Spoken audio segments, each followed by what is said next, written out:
Class 12 UP board के प्यारे विद्यार्थियों, स्वागत है आप सभी का शिवम लेक्चरर में। इंग्लिश का पेपर है जो 20 फरवरी 2026 के लिए सबसे ज़्यादा महत्वपूर्ण है। मेरे प्यारे बच्चों, पूरा पेपर एकदम अच्छे से आंसर के साथ हल करके आपको बताने वाले हैं, तो आप लोग वीडियो को पूरा अंत तक देखिएगा। यदि आप वीडियो को पूरा अंत तक देखते हैं तो ये मेरी गारंटी है कि आप बोर्ड एग्जाम में इंग्लिश में 95+ अंक जरूर लेकर आओगे। समय 3 घंटे 15 मिनट का होता है मेरे प्यारे बच्चों, और पूरा अंक होता है 100 का। यहाँ पर थोड़ा सा निर्देश देख लेते हैं। निर्देश में क्या है? First 15 minute are allotted to the candidates for reading the question paper. 15 minute candidate को पेपर पढ़ने के लिए निर्धारित है। This question paper is divided into 4 sections A, B, C and D. और यह क्वेश्चन पेपर 4 भागों में बांटा गया है, ए, बी, सी और डी में। All questions from all the section are compulsory. सभी सेक्शन से सभी प्रश्न करने अनिवार्य हैं। Marks are indicated against each question. प्रत्येक प्रश्न के आगे उसके अंक निर्धारित हैं कि कौन सा प्रश्न कितने अंक का है। तो सभी लोग वीडियो को करेंगे लाइक, चैनल पर नए होंगे चैनल को सब्सक्राइब, शेयर। चलिए वीडियो को शुरू करते हैं। सबसे पहले सेक्शन ए, रीडिंग।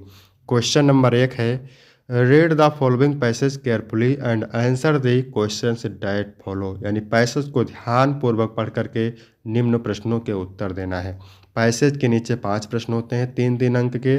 कुल मिलाकर के पैसेज 15 अंक का पूछा जाता है, और यह पैसेज मोस्ट इम्पोर्टेंट है। तो चलिए इसे पढ़ते हैं।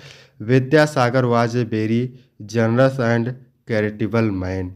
विद्यासागर बहुत दयालु और उदार व्यक्ति थे। Vidyasagar was a very generous and charitable man. Vidyasagar बहुत दयालु और उदार व्यक्ति थे। From his earliest year he help the poor and the needy to the utmost of his power. बचपन से ही वह गरीबों और ज़रूरतमंदों की मदद करते थे। बचपन से ही वह गरीबों और ज़रूरतमंदों की मदद करते थे। As a boy at school. School में जब वह छोटे थे। As a boy at school. School में जब वह छोटे थे। He often gave some of the little food he had to eat to another boy who had to eat. School में जब वह छोटे थे तो अपने खाने में से भी थोड़ा हिस्सा उन बच्चों को दे देते थे जिनके पास खाना नहीं होता था। ठीक है। As a boy at school, he often gave some of the little food he had to eat. School में जब वह छोटे थे तो अपने खाने में से थोड़ा हिस्सा उन बच्चों को दे देते थे जिनके पास खाना नहीं होता था।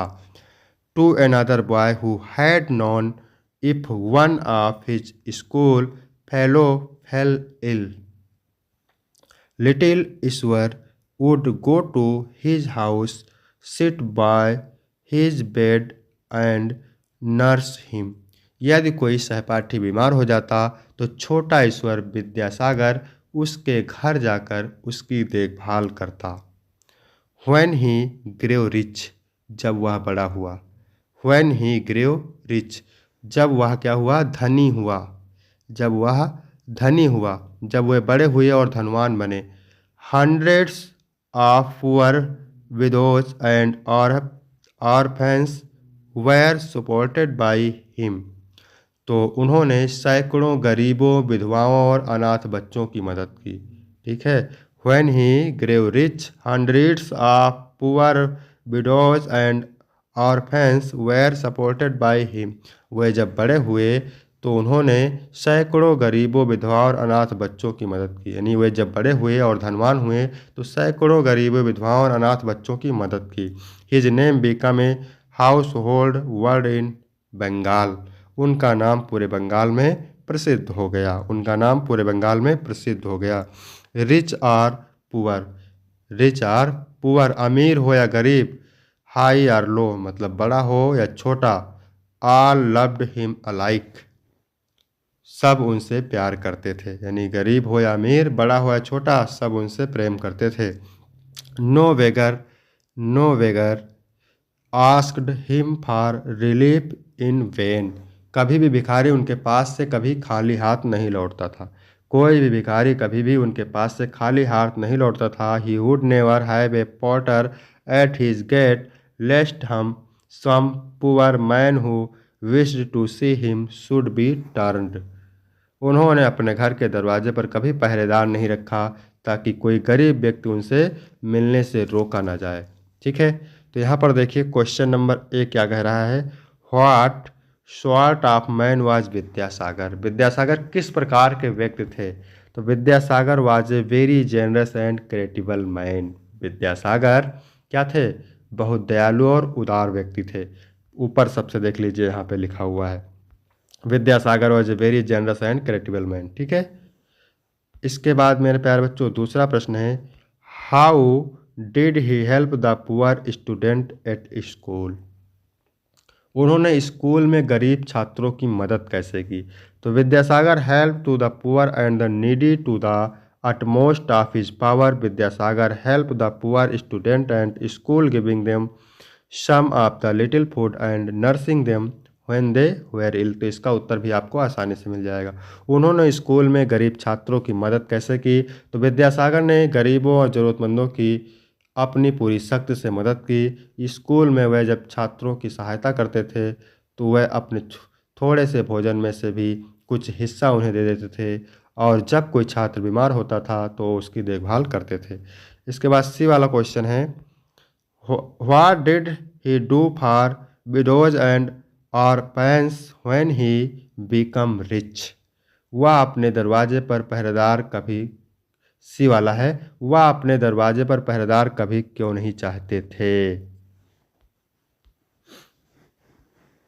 धनी हो गए तो उसने विधवाओं और अनाथ बच्चों के लिए क्या किया? Vidyasagar supported hundreds of poor widows and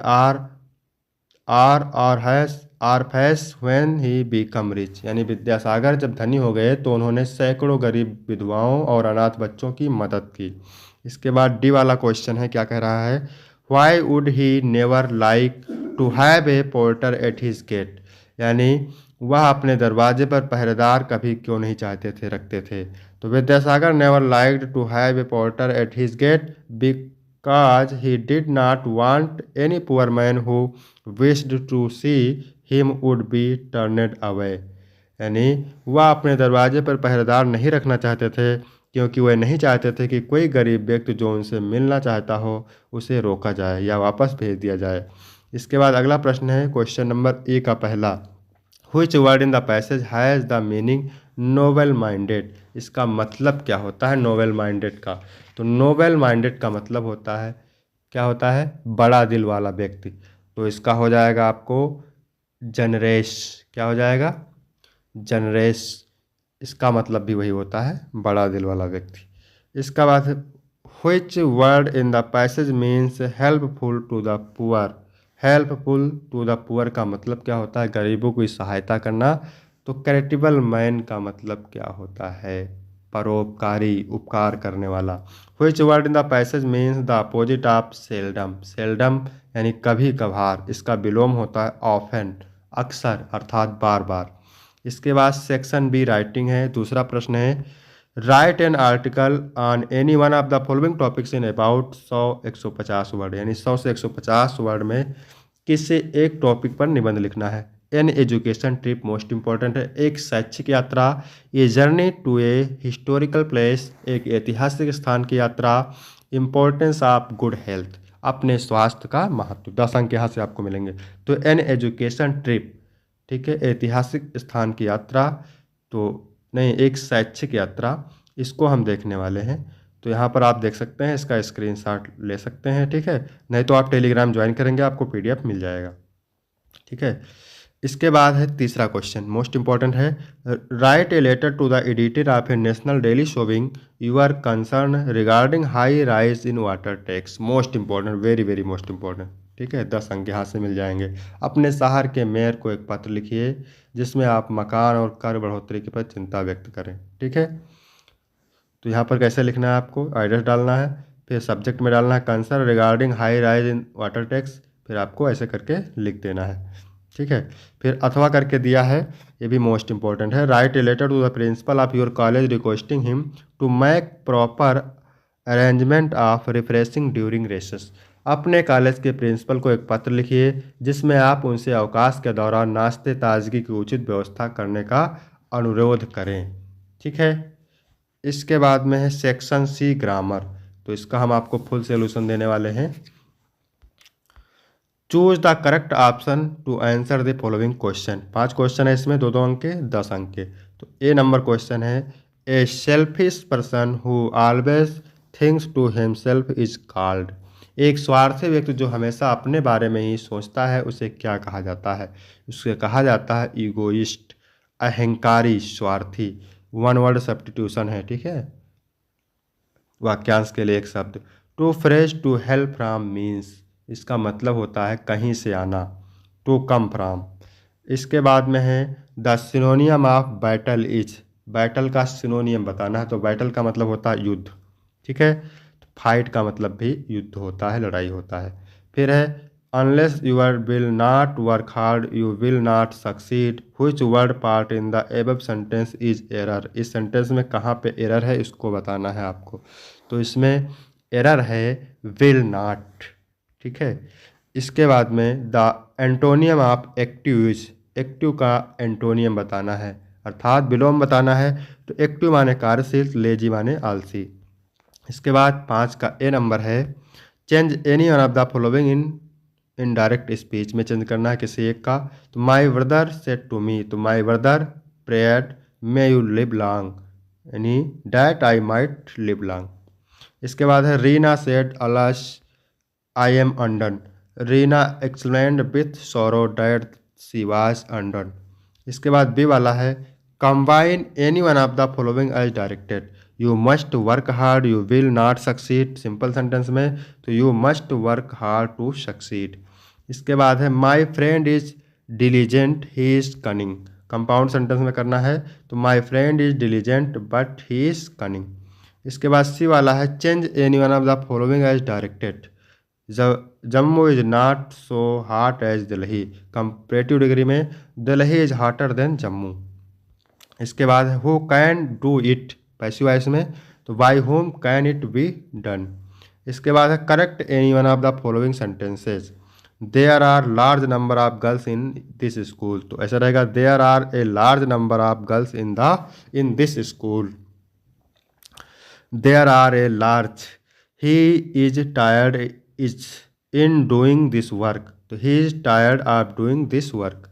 इसके बाद ई वाला है, देखिए यहाँ पे क्या है। ठीक है, शब्दों में सूक्ष्म अंतर, 2 अंक यहाँ से मिलेंगे। तो वेल और वेल, वेल और वेल का मतलब क्या होता है? वेल का मतलब होता है घाटी, it is the well of Kashmir. Well का मतलब सीता इज वेलिंग, बिलाप करना, रोना। साइट का मतलब होता है घेराबंदी, SIGHT, घेराबंदी। और साइट का मतलब होता है दृश्य। इसके बाद है 6 number question, translate the following passage into English. Most important है, इसको आप तैयार करके जाएंगे। ठीक है। फिर है section D literature. 7 number question है, answer the following question in about 14 words. प्रत्येक प्रश्न का आपको उत्तर देना है 40 शब्द में। 2 प्रश्न हैं, 8 अंक के। Who was Mukesh and what was his ambition, यानी मुकेश कौन था, उसकी क्या इच्छा थी। ये लास्ट स्प्रिंग से है, प्रोज चैप्टर का दूसरा चैप्टर है।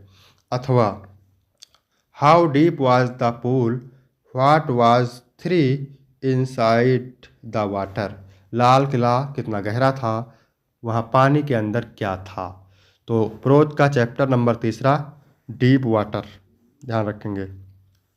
बी वाला है whom did M Hamel blame for the ignorance is studies anyway. ठीक है, तो भी द लास्ट लेसन से है, पहला चैप्टर है। और why did Gandhi ji chide the lawyers, ये जो है इंडिगो चैप्टर से है, 5वां चैप्टर, ध्यान रखेंगे। इसके बाद 8 नंबर क्वेश्चन है, answer any one of the following question in about 18 words. 2 प्रश्न है, एक करना है इसमें से। पहला वाला है लास्ट स्प्रिंग से और दूसरा वाला भी इंडिगो से है। ठीक है।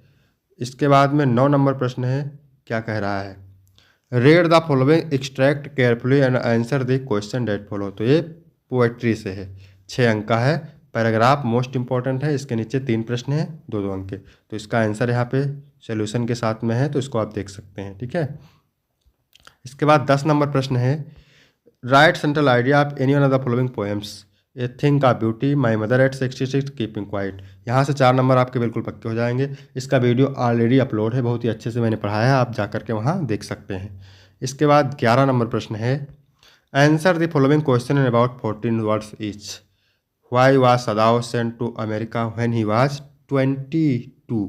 सप्लीमेंट्री है द एनिमी चैप्टर से, ठीक है। अथवा वाट वाज गोंडवाना, ये गोंडवाना कौन था, तीसरे चैप्टर से लिया गया है। फिर बी वाला क्वेश्चन है, who was the tiger king, how was he named it, ठीक है। इस क्या है को आप तैयार करेंगे, अथवा यानी टाइगर किंग कौन था, उसका क्या नाम था।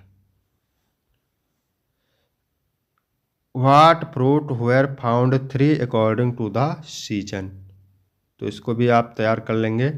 यानी मेमोरीज ऑफ चाइल्डहुड 6 लेसन से लिया गया है और ये द टाइगर किंग से है। इसके बाद 12 नंबर क्वेश्चन है, answer any one of the following question in about 18 words, ठीक है। What did the astrologer foretell when the tiger king was born, the tiger king से लिया गया है, मोस्ट इंपॉर्टेंट है। Which story does mister Lamb tell Derry and why on the face of it, 5वें chapter से लिया गया है, ठीक है। तो यहाँ तक पेपर कंप्लीट होता है, इसको आप तैयार करेंगे, मोस्ट इंपॉर्टेंट पेपर के लिए ध्यान रखेंगे। धन्यवाद।